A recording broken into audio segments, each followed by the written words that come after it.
한국 경제가 안 좋다고들 합니다. 언론에서 연일 날리고 전 세계가 한국을 주시하고 있습니다. 얼마나 안 좋은지, 어떻게 안 좋은지를 설명드려 보겠습니다. 우선 전체적인 무역 수지 적자가 얼마나 되는지 살펴보겠습니다. 작년 3월부터 계속 적자를 기록하고 있는 무역 수지는 이번 달도 적자를 기록할 확률이 99%에 가깝습니다. 이러면 연속 1년 누적 적자가 되게 됩니다.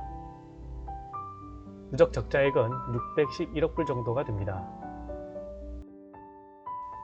언론에서는 그 이유 중 하나로 중국과의 무역 수지를 들고 있으니 저희도 같이 살펴보겠습니다. 파란색은 전체적인 무역 수지를 나타내고 있고 주황색 점선은 대중국 수지를 나타내고 있습니다. 보시면 2021년 한 해 동안은 모든 지수가 흑자를 기록하고 있습니다. 그러다 2023년 1월, 2월 두 달간 무역수지 적자가 180억 달러로 2022년 무역수지 적자의 40%에 달하고 있습니다. 겨울이라는 계절적 요인도 있지만 무역 적자가 1년째 지속되고 있으므로 이는 구조적인 문제로 보는 것이 맞습니다. 중국과의 관계가 이러할진데 우리의 윤석열 대통령은 이번 3.1절 기념식에서 기념사로 어마어마한 얘기를 하고 맙니다.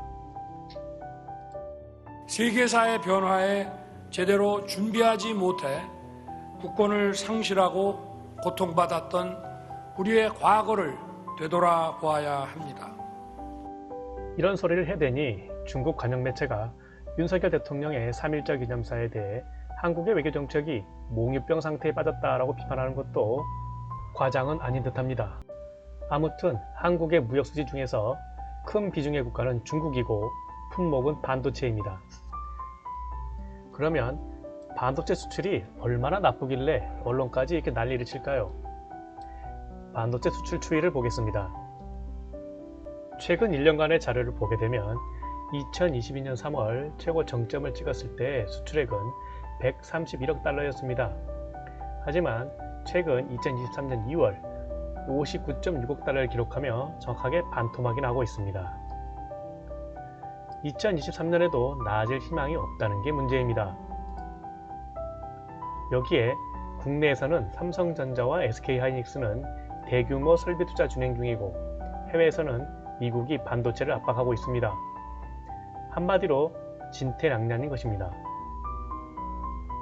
일부에서는 삼성전자의 주 품목은 파운드리라고 하는데 이것은 작년까지 언론이 강제로 띄워준 것이고 실상은 대만 업체인 TSMC에 완패했습니다. 가장 좋은 예로 삼성의 갤럭시 23에 들어가는 핵심 반도체가 삼성 반도체가 아닌 TSMC를 쓴다는 것입니다. 그럼 여기서 대중국 수출 증감률 추이를 보겠습니다. 위에 그래프를 보면 대중국 수출이 줄어든 것은 22년 6월부터 소폭 하락했습니다. 반도체 수출액 추이 그래프와 약간은 추이가 맞아떨어집니다만 꼭 반도체만은 아닌 듯합니다. 어찌됐든 그동안 쭉 흑자를 내왔던 대중국 무역 적자로 전환하였다는 것이 충격이 큽니다. 대한민국의 가장 큰 시장 하나가 없어진 것입니다. 거기에 갤럭시로 대표되는 대한민국의 스마트폰은 현재 삼성전자가 시장을 철수하는 고민하는 것이 아닌가 하는 소문이 들 정도로 정말 좋지 않습니다. 국내 뉴스에서는 괴물폰 출시, 해외 시장에서 플립 대성공 등등 호재가 계속되는 듯한 기사들이 쏟아져 나오지만 실제 무역 데이터 보면 확실히 위기인 것은 사실입니다. 여기서 왜 10월달 실적이 쇼크냐 하면은 22년 8월 10일에 플립4와 폴더4를 공개했고 8월 말부터 출시하였기에 10월달 완제품 수출 급감은 삼성전자에 있어서 매우 큰 충격입니다. 반대로 아이폰 부품사들의 실적은 날개를 달았습니다. 전 세계 스마트폰 시장의 경색으로 인한 수출 급감이 아니라 갤럭시만 안 팔렸다는 뜻입니다.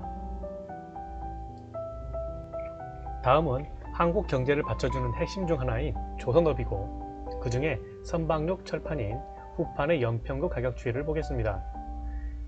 23년도 자료는 아직 안 나왔지만 국제적인 추세를 보자면 결코 하락하지 않았을 것입니다. 원자재 값은 상승하고 인건비도 오르니 현재 건조하고 있는 선박들은 잘해야 0% 이윤 또는 적자인 것입니다. 다음은 대한민국이 그나마 세계적으로 주도권을 잡고 있다고 생각하는 품목들의 성적표입니다. 반도체는 앞서 설명드렸고요.